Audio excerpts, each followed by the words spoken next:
अस्सलाम वालेकुम, welcome to एमरात। दोस्तों, पाकिस्तान की तरफ से एक रीसेंट वीडियो रिलीज़ की गई है गोल्डन एक्सरसाइज 2026 को लेकर, जिसमें पाकिस्तान एयरफोर्स ने अपने southern theatre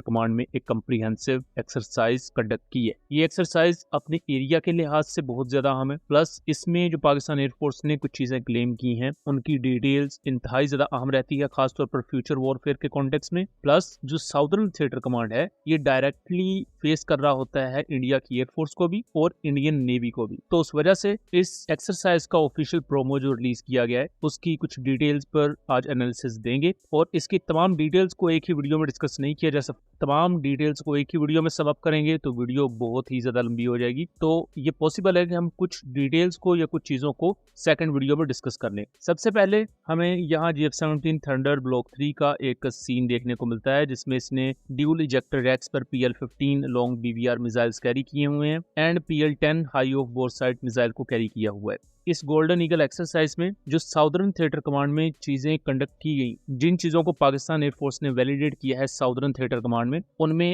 electronic warfare system है, नेटवर्क सेंट्रिक वॉरफेयर है, जिसमें आपके ट्रांसपोर्ट एयरक्राफ्ट, एवैक्स, air defence systems, fighter jets एक ही वक्त में सिंक्रोनाइज्ड ऑपरेशन कर रहे होते हैं। बिकॉज आज के मॉडर्न वॉरफेयर में एक फाइटर एयरक्राफ्ट या एक पर्टिकुलर एयर डिफेंस सिस्टम अपने ही ओन पर कुछ भी नहीं कर सकता, और ना ही एक सिंगल इक्विपमेंट गेम चेंजर हो सकता है। जब आपके तमाम सिस्टम्स दूसरे इक्विपमेंट के साथ या आपकी main integrated command and control centres के साथ इंटीग्रेटेड होते हैं, आप डाटा शेयर कर सकते हैं अपने दूसरे इक्विपमेंट के साथ, फिर ही आप कह सकते हैं कि आप मॉडर्न वॉरफेयर में सर्वाइव कर सकते हैं। इंडिया का सेम यही है मसला। देखते हैं कि इंडिया के तमाम इक्विपमेंट, चाहे हम रशियन SU-30 की बात करें या फ्रेंच राफेल्स की या अगेन रशियन S-400 की या दूसरे इजरायली मेड सिस्टम्स की, तो उनकी आपस में इंटीग्रेशन अच्छी नहीं है। कोई proper tactical data link system नहीं है। इंडियन मिलिट्री में ये है कि multiple tactical data link systems हैं। कुछ tactical data link system 4-5 equipment के साथ अच्छा काम कर रहे हैं, जो बाकी टेक्टिकल डाटा लिंक सिस्टम है वो इन 4-5 पर्टिकुलर इक्विपमेंट के साथ अच्छा परफॉर्म नहीं कर सकते। सो यही वो वजह है कि मई में भी इंडियन एयरफोर्स बहुत बड़े डिसएडवांटेज में रही थी, लेकिन पाकिस्तान इन तमाम चीजों को अब लेवल अप कर रहा है। क्योंकि अगर आप फ्यूचर कॉन्फ्लिक्ट में मई 2025 वाली टैक्टिक्स यूज करेंगे तो उनका तो इंडिया तोड़ निकाल चुका होगा। तो इसलिए पाकिस्तान अब नई टैक्टिक्स को डेवलप कर रहा है, नई चीजों पर और नई टेक्नोलॉजीज पर काम किया जा रहा है।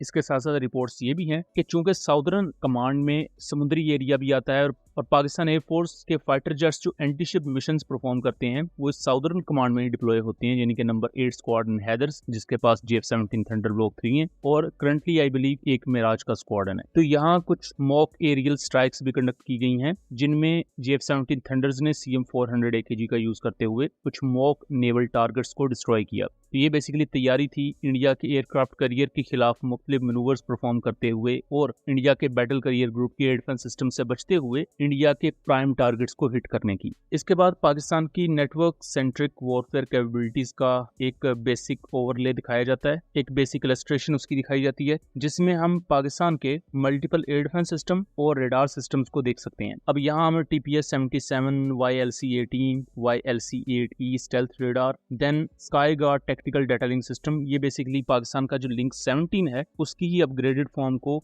Sky guard tactical data link system कहा जाता है। उसके साथ साथ आप यहाँ एयर डिफेंस सिस्टम्स की डोमेन में देखें HQ-9B, HQ-16FE और क्लोजिंग वेपन सिस्टम्स, जो कि बहुत ही ज्यादा आम है और अभी तक क्लोजिंग वेपन सिस्टम्स को प्रॉपर एयर बेसिस पर उस तरह डिप्लॉय नहीं किया गया था, बट इनकी अहमियत देखते हुए क्लोजिंग वेपन सिस्टम्स को भी एयर बेसिस पर डिप्लॉय करने की तरफ सोचा जा रहा है और हमें इनकी डिप्लॉयमेंट भी देखने को मिलेगी। फिर इसके बाद पाकिस्तान एयरफोर्स के विंग लॉन्ग 2 ड्रोन को दिखाया जाता है, एंड उससे भी ज्यादा इंटरेस्टिंग चीज कि यहाँ 2 अकिंजी हेल UCAV दिखाए गए हैं, और अकिंजी UAV पर यहाँ पाकिस्तानी फ्लैग देख सकते हैं और और उसके पीछे दूसरा अकिंजी UCAV उड़ा है। इसके साथ साथ एक और पिक्चर है जो कि बेसिकली मैन अनमैन टीमिंग के हवाले से है। इस पर कुछ लोग ये कंफ्यूज हो रहे हैं कि पाकिस्तान ने कोई अपना 6th जनरेशन एयरक्राफ्ट यहाँ दिखाया है या 6th जनरेशन एयरक्राफ्ट का कोई आइडिया फ्लोट किया है। तो बेसिकली ये ऑलरेडी एग्जिस्टिंग एक वीडियो का क्लिप है जिसको पाकिस्तान ने यहाँ यूज किया है, और इसके थ्रू दिखाया यही गया है कि मैन अनमैन टीमिंग पर पाकिस्तान ऑलरेडी काम शुरू कर चुका है। और मैन अनमैन टीमिंग में क्या होगा कि आपके जो फाइटर जेट्स की फॉर्मेशन है उनके साथ साथ आपके ड्रोन्स भी फ्लाई करेंगे और उन ड्रोन्स को फाइटर जेट में बैठा पायलट ही कंट्रोल करेगा। तो इस तरह आपको एक्सटेंडेड रेंज मिल जाती है। आप उन्हीं ड्रोन्स को ज्यादा थ्रेट लेवल वाले एरिया में भेजकर suppression of enemy air defence system जैसे खतरनाक मिशन परफॉर्म कर सकते हैं। और अगर ड्रोन ऐसे मिशन परफॉर्म कर रहा है तो उससे आप खतरे में आए बगैर एनिमी के प्राइम एयर डिफेंस सिस्टम्स को न्यूट्रलाइज कर सकते हैं। अदरवाइज आप एनिमी के एयर डिफेंस सिस्टम पर स्ट्राइक करेंगे तो वहां ये भी पॉसिबल होता है कि आप ही उस एनिमी के एयर डिफेंस सिस्टम का निशाना बन जाए।